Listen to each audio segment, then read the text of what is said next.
Dear students of LLB second year, जो previous lecture था मेरा वो grounds for the restrictions on freedom given under article 19(1)A जो कि 19(2) में दे रखा है, उस पर चल रहा था। और उस क्रम में आपने देखा कि कंटेम्प्ट ऑफ कोर्ट पे हम चल रहे थे, और चूंकि कल का टाइम बहुत ज़्यादा हो गया था तो मैंने कहा कि इसको नेक्स्ट लेक्चर में कवर करेंगे। तो इससे पहले के ग्राउंड्स आप देख चुके हैं। आप चाहें तो एक बार मैं रिवाइज कर दूं आपको। वैसे कोई आवश्यकता तो नहीं लगती मुझे, क्योंकि ये सारी चीज़ें पब्लिक डोमेन में है। तो security of state first point, और उसके बाद second friendly relations with foreign states यानी विदेशी राज्यों के साथ मैत्री संबंध। उसके बाद तीसरा पब्लिक ऑर्डर यानी लोक व्यवस्था। चौथा डिसेंसी और मॉरलिटी, और ये पांचवा फिर कंटेम्प्ट ऑफ कोर्ट। तो अगर कोई फर्स्ट टाइम इसको खोल रहा है तो आप इसको सब्सक्राइब कर लें और आइकॉन बटन दबा दें, तो जो भी वीडियो आते रहेंगे वो मिलते रहेंगे आपको। और जो कंटिन्यू देख रहे हैं उनके लिए तो कोई समस्या नहीं। तो contempt of court, the expression contempt of court is defined in contempt of court act 1971। ये बताने की इसलिए जरूरत है कि स्टार्टिंग में ही मैंने कहा था कि जो 8 ग्राउंड्स हैं उन ग्राउंड्स को कॉन्स्टिट्यूशन के अंदर कोई डिफाइन नहीं किया गया है। तो इस कारण से उसकी या तो हम कहीं और किसी एक्ट में डेफिनेशन हो तो वो देखेंगे, या कोर्ट ने उसको इंटरप्रेटेड किया हो तो वो देखेंगे। तो कंटेम्प्ट ऑफ कोर्ट को already contempt of court act 1971 के सेक्शन 2A में डिफाइन किया हुआ है, ठीक है ना। और ये कहा गया है कि कंटेम्प्ट ऑफ कोर्ट में भी सिविल कंटेम्प्ट और क्रिमिनल कंटेम्प्ट। हालांकि यहाँ ये भी नहीं बताया गया क्लियर कट कि कौन सी ऐसी चीजें हैं जो कंटेम्प्ट के अंतर्गत आएंगी, लेकिन कंटेम्प्ट दो तरह के हो सकते हैं, criminal contempt and civil contempt. लेकिन कॉन्स्टिट्यूशन में जब जुडिशरी का पोर्शन पढ़ेंगे तो वहां पर कंटेम्प्ट पे बहुत सारे केसेस डिसाइड किए हुए हैं सुप्रीम कोर्ट के। यानी कोई भी ऐसी आलोचना करना जो लीगल नहीं हो। एकेडमिक आलोचना तो आप कर सकते हैं, अगर किसी जजमेंट की आप एकेडमिक मेरिट डिमेरिट्स उसमें निकाल सकते हैं, लेकिन इटसेल्फ सुप्रीम कोर्ट ने बेकार जजमेंट दिया या इस तरह का जजमेंट दिया, इसका प्रोपोगंडा करना, ये कंटेम्प्ट के अंतर्गत आता है। या सुप्रीम कोर्ट की कोई ऐसी स्टेटमेंट देना उसके अगेंस्ट जो उसकी मानहानि करता हो, वो इसके अंतर्गत आता है। The right to freedom of speech and expression cannot be equated or confused with a license to make unfounded and irresponsible allegation, scandalizing or intending to scandalize the authority of any court।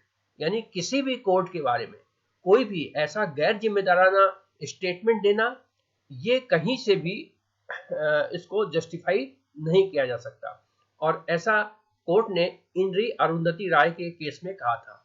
Arundhati Roy के बारे में आपको अच्छी तरह से पता होगा, और जो लोग नहीं जानते हैं वो इसको थोड़ा सा गूगल करेंगे तो आपको पता हो जाएगा।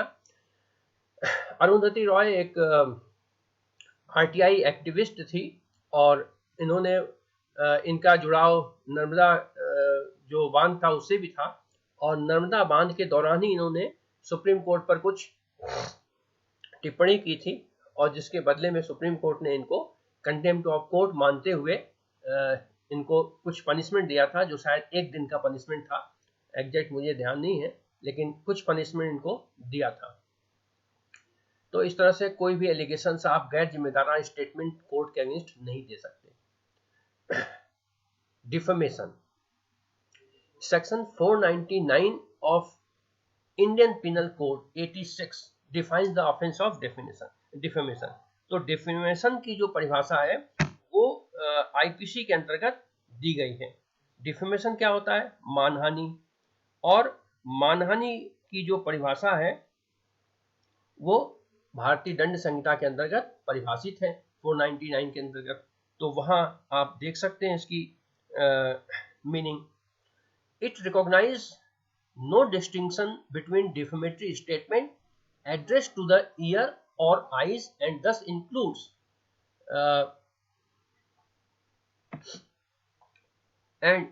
Both slender and liable.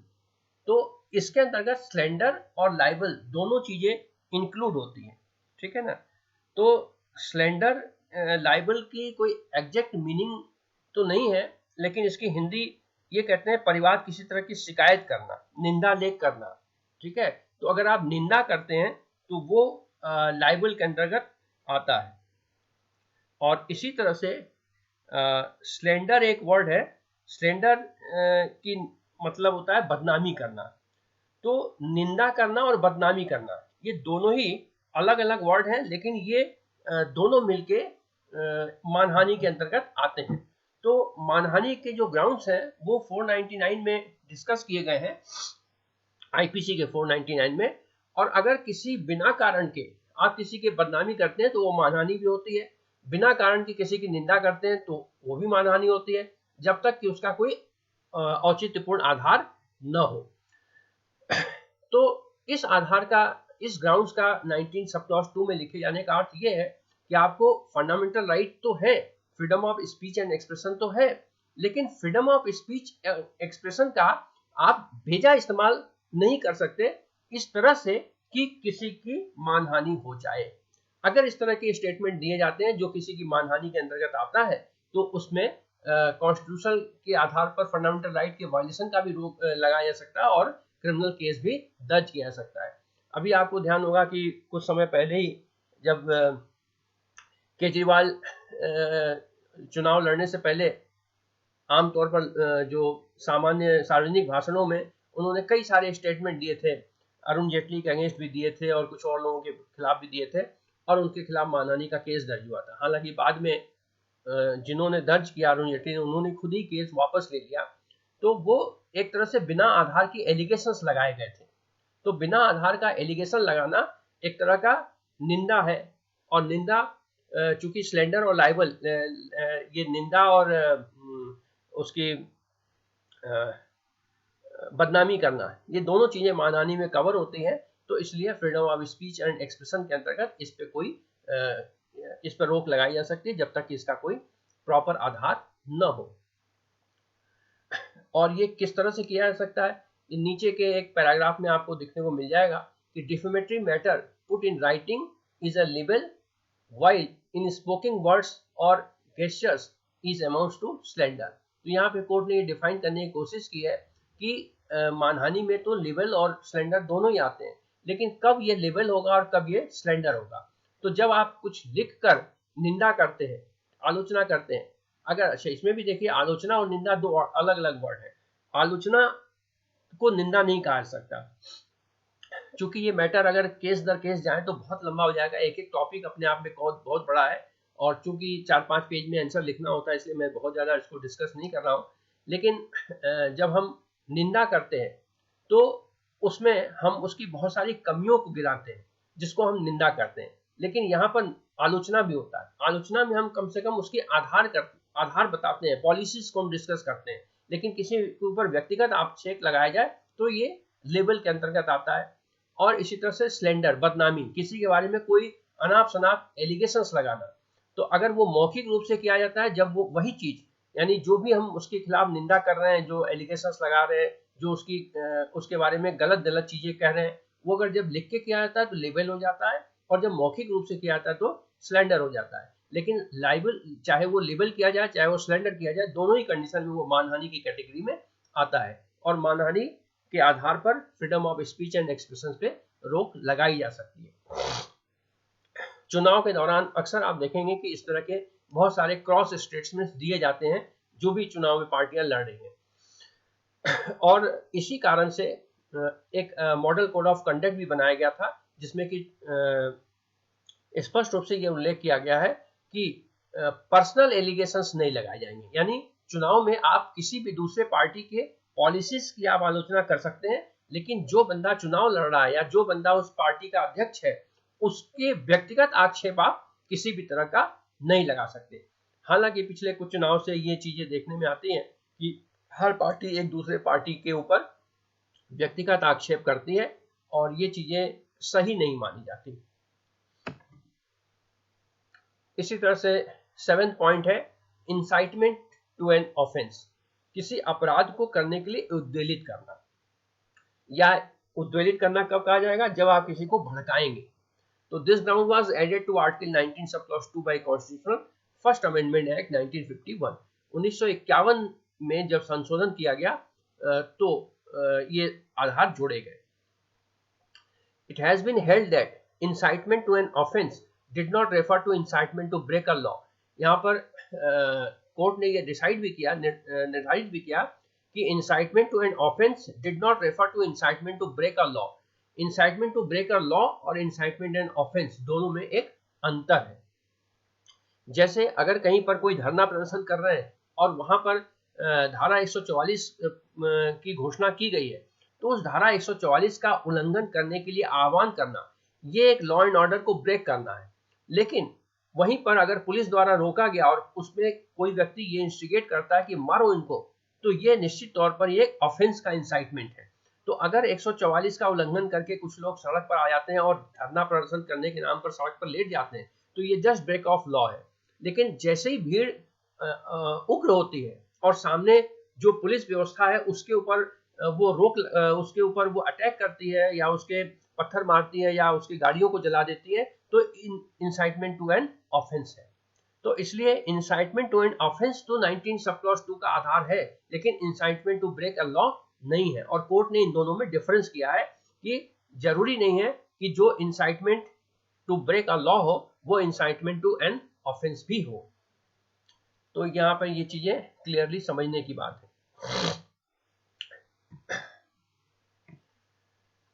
Thus, an incitement to a breach of every civil law is not necessarily contemplated by Article 19 sub clause 2। वही बातें कही गई हैं कि जरूरी नहीं है कि हर बार सिविल लॉ का वायलेशन हो तो इंसाइटमेंट 19 सब क्लॉज 2 के अंतर्गत ही इंसाइटमेंट टू ऑफेंस हो। यानी ये आवश्यक रूप से जरूरी नहीं है कि अगर कहीं सिविल लॉ का वायलेशन किया जाए तो 19(2) के आधारों का प्रयोग किया जाए या 19(2) के आधारों के आधार पर रोक लगाया जाए। In Kedarnath versus state of Bihar एक केस डिसाइड हुआ 1962 में। The supreme court held that section 124 sub clause A, इसमें जानते हैं आप कि जो है कॉन्स्पिरेसी आता है, of Indian penal code 1860 was limited to act involving an intention or a tendency to create disorder or disturbance of law and order to incitement to violence and was not violative of Article 19(1) sub clause A read with Article 19 sub clause 2। हालांकि ये judgement बहुत ठीक नहीं माना जाता है, लेकिन फिर भी कोर्ट ने ये कहा कि आवश्यक रूप से 124 ए के अंतर्गत ये जरूरी नहीं है कि 19(2) के ग्राउंड्स कवर होते हो, क्योंकि 19 जो 124 ए है वो मुख्य रूप से कोई अपराध करने के लिए सुनियोजित षड्यंत्र है और षड्यंत्र प्री प्लान होता है। उसमें इंसाइटमेंट जैसी कोई चीज नहीं होती क्योंकि वो सब कुछ प्री प्लान होता है। तो इसलिए वो 19(2) के अंतर्गत कवर हो ये आवश्यक नहीं है, क्योंकि 19(2) में जो इंसाइटमेंट वर्ड यूज किया गया है, इंसाइटमेंट हमेशा मौके पर होता है और वो अचानक होता है। तो खैर ये बेसिकली क्रिमिनल लॉ का मैटर है, इसलिए यहाँ पर हम बहुत ज़्यादा डिस्कस इसको नहीं करेंगे। इसमें भी बहुत सारे केसेस हैं और जब क्रिमिनल लॉ में ये चीज़ें आती हैं तो बहुत डिटेल में हम इसको पढ़ते हैं कि कब ये इंसाइटमेंट होगा और कब ये कॉन्स्पिरेसी होगी। कॉन्स्पिरेसी जनरली आप मान के चलिए कि एक सतत प्रक्रिया होती है और वो कई स्टेजेस में होता है, जबकि इंसाइटमेंट अचानक से होता है। तो इस तरह से ये 7 पॉइंट का है। कुछ चीज़ें और हैं इसमें। However, the freedom does not include the right to speak either about the implications in involvement of the accused in any crime, particularly in the sensational crime, either in the form of option, views or agitations। तो इसको आप छोड़ सकते हैं, basically ये criminal law से related है, constitution में इसका बहुत ज़्यादा इंपॉर्टेंट नहीं है। लास्ट 8th पॉइंट है sovereignty and integrity of India. इसको 1963 में जोड़ा गया था कि ऐसा कोई भी स्टेटमेंट, कोई भी भाषण, कोई भी एक्टिविटी किया जाता है जो भारत के एकता और अखंडता पर प्रभाव डालता हो तो वो 19(2) के आधार पर उसे संविधान का उल्लंघन माना जाएगा और स्पीच एंड एक्सप्रेशन पे रोक लगाई जा सकती है। The purpose is to guard the freedom of speech and expression from being used assail the sovereignty and territorial integrity of the country. यानी फ्रीडम ऑफ स्पीच के अंतर्गत आप कोई भी ऐसा भाषण नहीं दे सकते, ऐसा स्टेटमेंट नहीं दे सकते, ऐसा लेख नहीं लिख सकते जो कि भारत की एकता और अखंडता को प्रभावित करता हो। इसमें कुछ एग्जाम्पल्स मैं देता हूँ। हालांकि अभी उस पर फाइनल जजमेंट नहीं आया है, सिर्फ केस रजिस्टर्ड हुआ है। अगर आपको ध्यान हो तो जेएनयू में जो मामला था जिसमें भारत तेरे टुकड़े होंगे के नारे लगाए गए थे, उसमें कई सारे लोग जो है, उमर खालिद और आपके ये जो एक सीपीआई का नेता है, मुझे नाम याद नहीं आ रहा, बिहार से चुनाव लड़ा था, वो अभी रिसेंटली जो सीए के अगेंस्ट में प्रोटेस्ट चल रहा था, उसके अंतर्गत शर्जील इमाम को भी अरेस्ट किया गया, जिसने ये कहा कि चिकन नेक को अगर हम काट दें तो जो पूर्वोत्तर भारत का हिस्सा है वो भारत से अलग हो जाएगा और इस तरह से हम उस पर कब्जा कर सकते हैं। तो ये जो है इंटीग्रिटी एंड सॉवरेनिटी को चैलेंज करने वाले भाषण है और इसलिए इसको 19(2) के आधार पर इसको रोक लगाई जा सकती है इस तरह की स्पीच पर, और ये अपने आप में एक तरह से ऑफेंसिव माना गया।